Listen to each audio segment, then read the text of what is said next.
and living alone in their house. You told me that you were in a house detention when you were with your parents. It means you were isolated in a room. You told me that you were not allowed to have dinner with them, lunch with them, associate with them, interact with them. You were not allowed to show your face to them. So practically, you told me that you were in home prison. That's true. That's okay, true. And then that's when you decided to take your life? Yeah. When was that?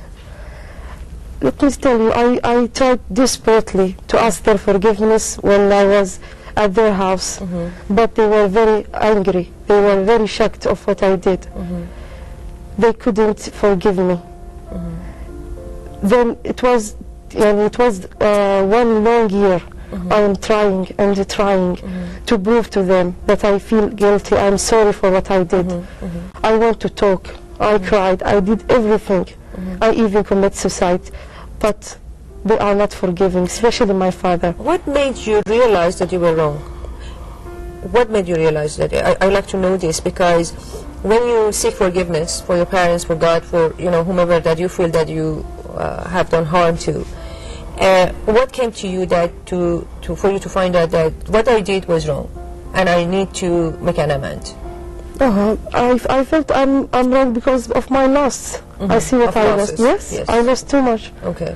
That's why I felt it was a high price that you had to pay. Really high price, Doctora. It was really high price for me. Okay. So you're telling me that after a year and a half, that no matter what you've done, even you attempted suicide, even you went and you tried to desperately seek their love or attention and forgiveness, you did not succeed. Then what happened?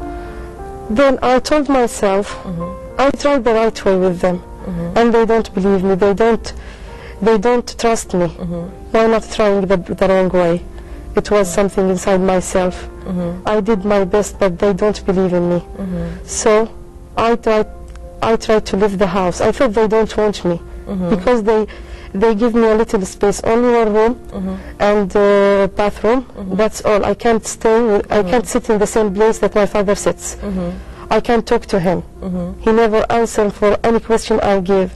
I tried to kiss him, to shake his hand. He never ever allowed me to do this thing. I needed my children, but nobody answered that need for me. And my mother was very angry. She didn't say it by her tongue. She was expressing it by her eyes, by her reacting. Everything showed me that she was very angry. So in a way, if I put myself in your place, for weeks or months or almost a year, trying desperately to open the line of communication with my parents and seeking forgiveness and trying to amend and make a correction in my behavior, when all the doors are closed to me, then it seems to me that you felt like it's hopeless. And you are in a situation that you cannot do anything to change the situation, so let me get out of this.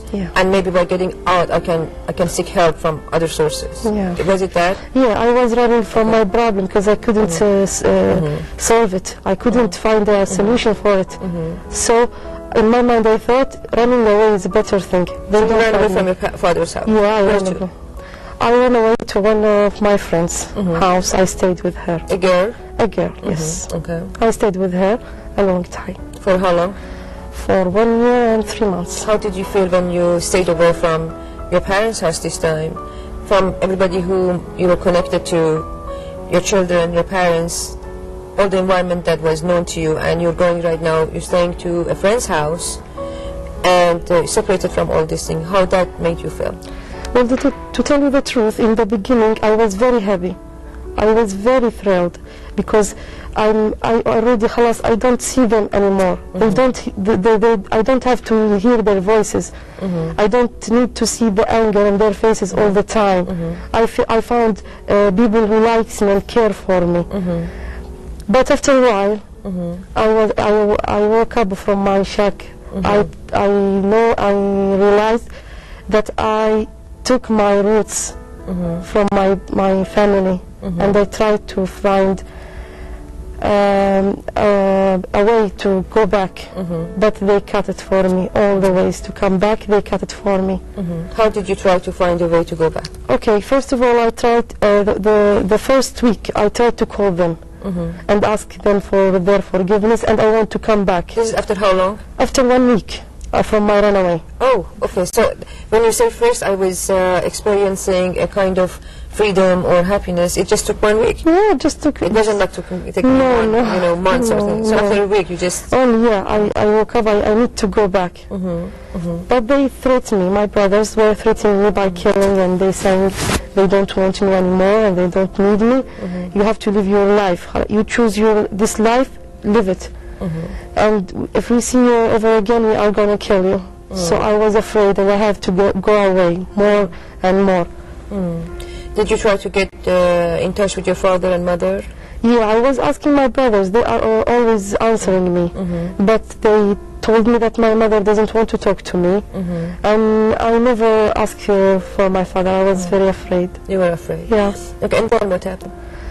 After that, I start thinking. I start to think how to live.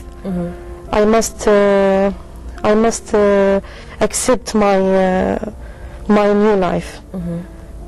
I want to find a job. I want to be independent, but I couldn't. I could not. What was the major barrier that you were facing in trying to establishing yourself and your life, as far as job, as far as resident, as far as support and everything else? Did you find, as a woman in Saudi, did you find it very difficult to establish yourself? Yeah, it was like more than difficult. I couldn't even get one paper to prove who am I. I couldn't do anything. You did not have your legal document with you? When I ran away just by the clothes I wear. I see. That's all. Okay.